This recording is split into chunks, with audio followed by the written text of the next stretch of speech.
Welcome in! In this video, we want to be able to classify reactions based on what products form, or identify when there is no reaction. We'll look at a series of these double displacement reactions: precipitation, gas evolution, acid-base neutralization, and then we'll touch on oxidation reduction reactions as well. We'll start with precipitation reactions. These are a class of reactions that start with two dissolved species, but when you mix them together, they form a solid. We have a picture of this going on the right. We have potassium iodide. This is a dissolved liquid being dropped into lead 2 nitrate, which is another soluble liquid. When they're combined together, we start to see this bright yellow powder show up. This is our lead 2 iodide solid. This is our classic precipitation reaction. This solid is maybe not humongous clumps of solid right away, but we see a murky, cloudy milkiness, which are tons of teeny tiny specks of solid that will eventually sink down to the bottom of our flask. This kind of reaction does not always happen. There are certainly times when we can mix two dissolved species together and not see any reaction. If you have potassium iodide and sodium chloride, those two will not form any product.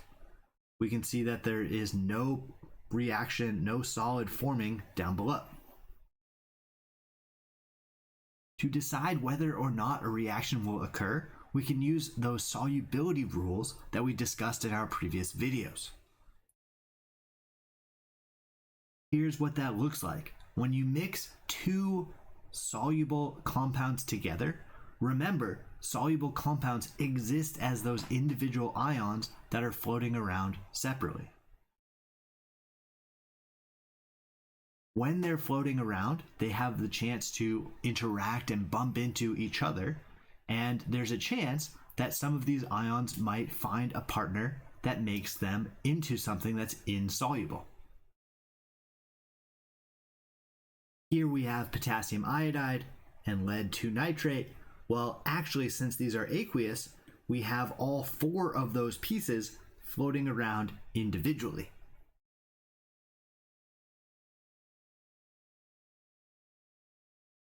Once they have a chance to interact, our lead 2 ions and our iodide ions say, oh, we can form a nice insoluble compound, and so they do.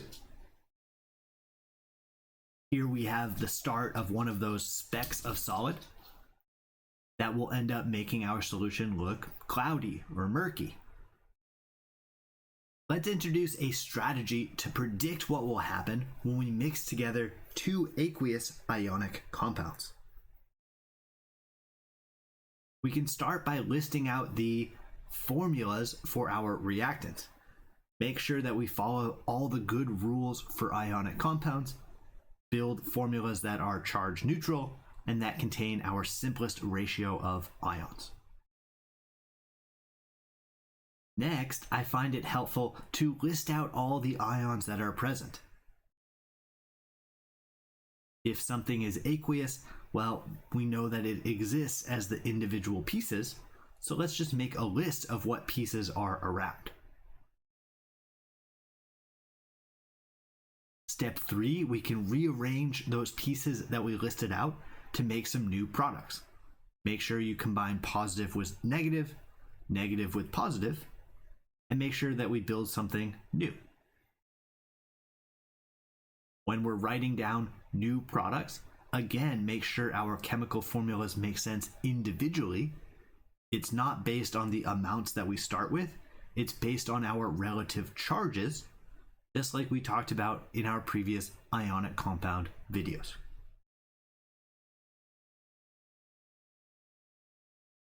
Step 4, we are going to have to check if our products are worthwhile.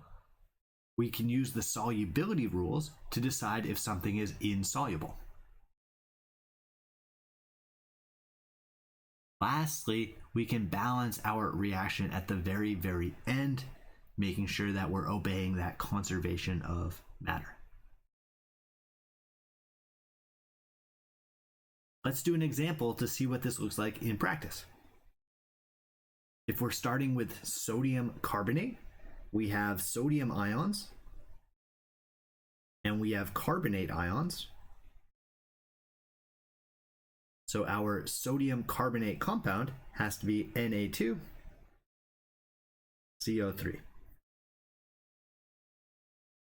We're combining this with copper 2 chloride, which means we have copper 2 and we have chloride. So we're combining this with CuCl2. Next, we want to rearrange our ions into new things. If we're starting with a sodium, it's not going to combine with copper plus 2 because two positives repel each other. So it's going to float around until it finds something negative. Meanwhile, our copper 2 is not going to interact with the sodium for the same reason, but it can interact with our carbonate.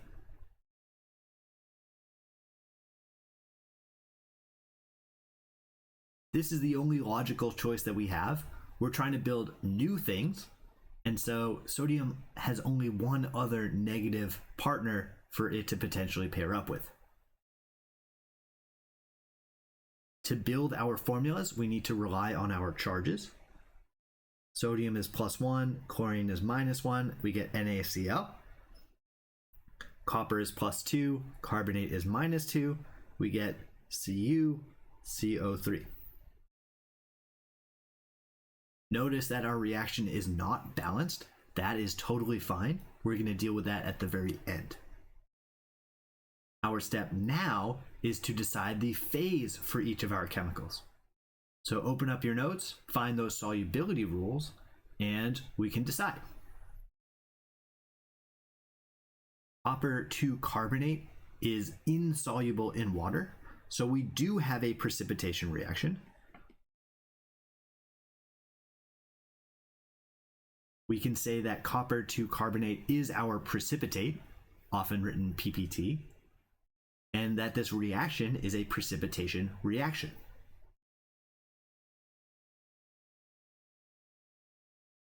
The final step we said was to make sure the reaction is balanced. Right now we start with 2 sodiums and we end up with just 1. We start with 1 carbonate and we end up with 1. We start with 1 copper and we end up with 1 copper. We start with 2 chlorines and we end up with 1 chlorine. Seems like we need to adjust our coefficients here. And we do that by adding just a single coefficient. 2 sodium chlorides are part of that product. We have a practice problem here, so pause the video, grab some paper, see if you can write down a good answer.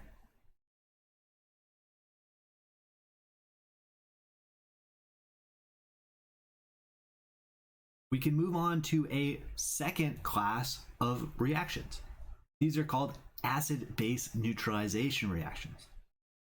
Recall that acids produce H+ in solution, bases tend to produce OH- in solution. If you combine an acid and a base, H+ and OH- neutralize each other, they combine to form H2O. We can almost think of this like ionic compounds combining, H+ and OH-. We get to build a nice thing, HOH, which we can just write as H2O.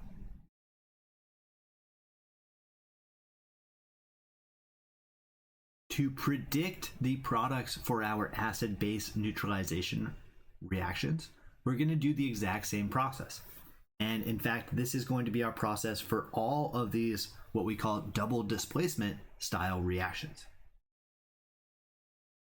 The only difference here is that we want to check our products for solubility rules to decide if we have a precipitate.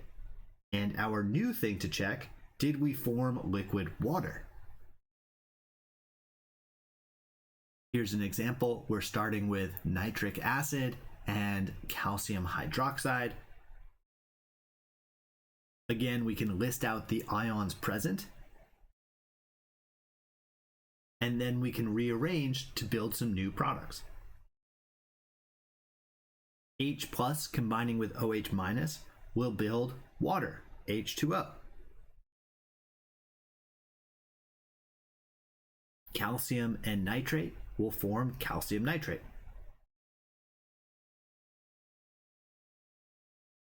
Check your solubility rules for phases, and remember that water can't be aqueous. Water mixed with water is still just more liquid water. Finally, we can balance this reaction. 1 H plus, 1 nitrate, 1 calcium, 2 hydroxides to begin with. Water here counts as 1 H plus and 1 OH minus. 1 calcium and 2 nitrates here. To make sure that this is fixed, we need to have more nitrates. Let's fix that one. And now we need more H plus and OH minus. Increasing the amount of water is the same as increasing both H plus and OH minus by 1. Moving on, we can look at another type of this double displacement scheme reactions. This is gas evolution reactions. Again, we are starting with aqueous reactants, but when those two solutions are mixed, we get to form a gas. Here is one example on the slides. Sulfuric acid and lithium sulfide produce H2S, this dihydrogen sulfide, which, as it turns out, is a gas. These gas evolution reactions can either form gases directly, or more common is actually we form a compound that immediately decomposes into a gas. The second example on this slide is producing H2CO3.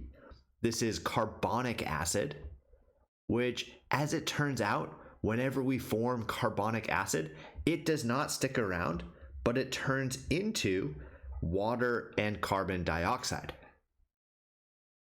Carbon dioxide, we know, is a gas, so again, this ends up being a gas evolution reaction. We'll need to recognize 4 specific products that are either gases or turn into gases. They're listed out here. Sulfide compounds can produce H2S, that dihydrogen sulfide, which itself is a gas. Carbonates and bicarbonates can produce carbonic acid, which is dissolved, but it produces carbon dioxide, which ends up being our gas. Same thing with sulfites and bisulfites. H2SO3 is a dissolved acid, but it will immediately decompose into sulfur dioxide, which is another gas. Lastly, we can watch out for ammonium hydroxide, which is aqueous but will decompose into ammonia gas. To keep these balanced, we also produce water as part of this decomposition process. So when we're replacing our gas evolution intermediates, they need to turn into both that gas and water.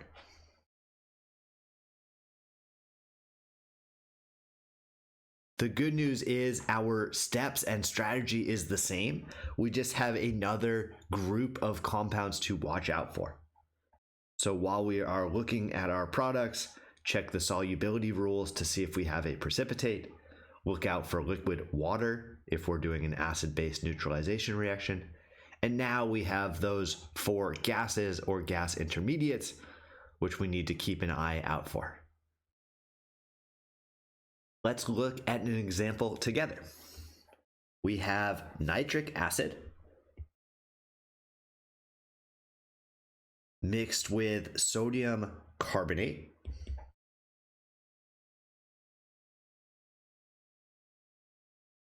And so when we're looking for our products, we have hydrogens, we have nitrates, we have sodiums, and we have carbonates. Hydrogen has to pair up with carbonate, sodium has to pair up with nitrate.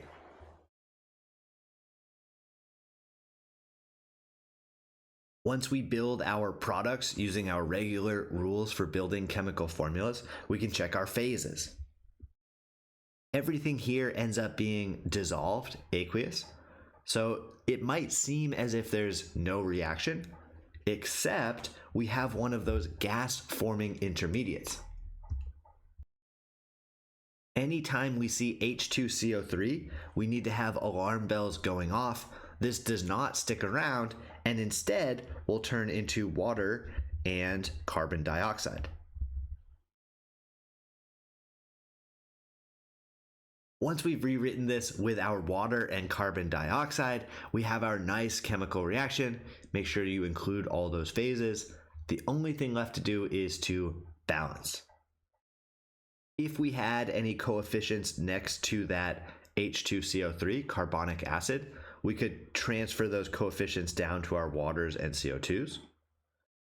Since we don't, we're okay here. We can just have our reaction balanced as we normally would.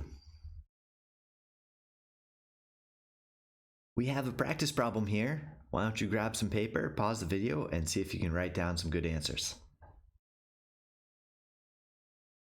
Our last class of reaction is known as oxidation reduction, or redox.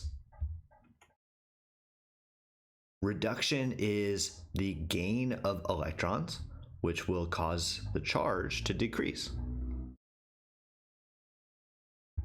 Oxidation is the loss of electrons, which will cause the charge to increase.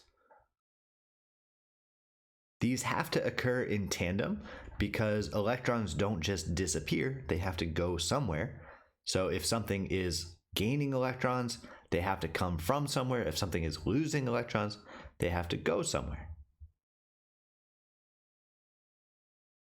Some examples of redox reactions: when you are reacting with a pure element, when you have a pure metal reacting with a pure nonmetal, or just in general when a substance is transferring electrons to another substance. Here is an example of these. We have iron reacting with oxygen. Oh, we're reacting with a pure element. CH4 reacting with oxygen. Again, we're reacting with a pure element.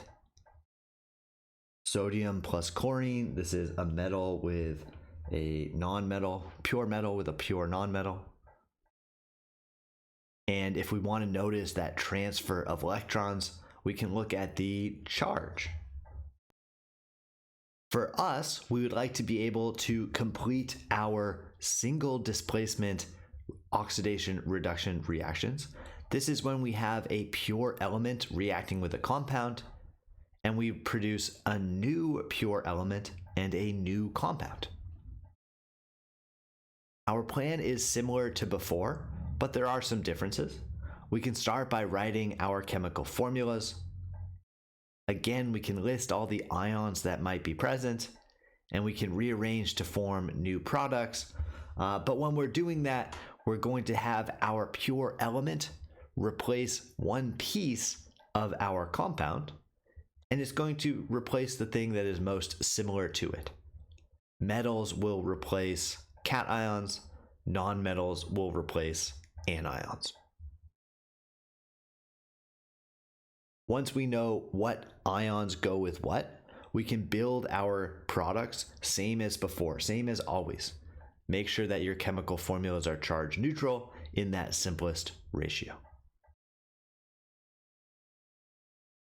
Whatever is left over can be our pure element, our new pure element. And be careful, make sure that you write down how it actually exists. Some of our elements are molecular, although most are atomic. Lastly, we can wrap up by balancing our reaction at the very end. Here is an example. You have hydrobromic acid and magnesium metal. Hydrobromic acid is HBr and is aqueous. Magnesium metal is Mg without any charge here, just as a pure element. This is going to be a solid because it's a metal.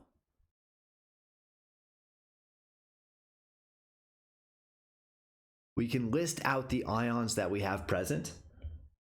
We have H plus and Br minus from our acid, and magnesium from our pure element. Magnesium is going to go in and replace the thing that is most similar to it. So it's going to replace our hydrogen and pair up with bromide.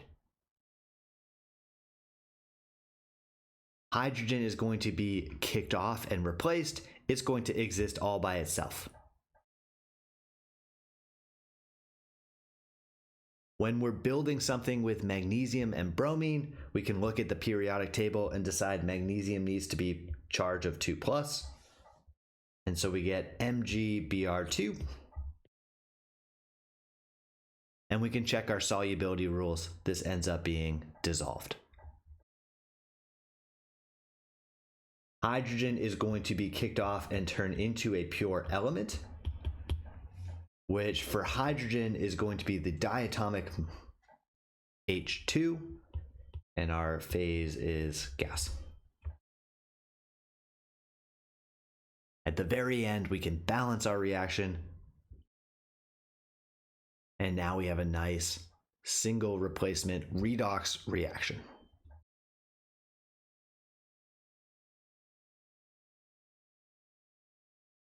One subset of our redox reactions are called combustion reactions.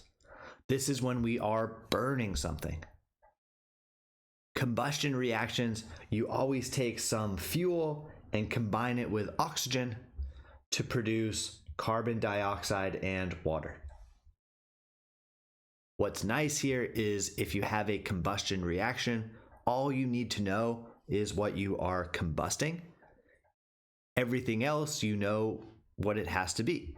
Combined with O2 as a reactant, the products are always going to be CO2 and H2O. Our intuition is that combustion reactions produce heat, so they must be exothermic. There we go. We've introduced this idea how to classify our reaction based on the different products that form, or identify if there's no reaction. We can look for precipitation reactions with those solubility rules, gas evolution reactions, looking for those intermediates or that compound that we memorize. We can look for liquid water when we have acid-base neutralization reactions. And we introduce this idea of oxidation reduction reactions. Well, there we go. Thanks so much for tuning in. Hope you all have a great day, and I will catch you next time.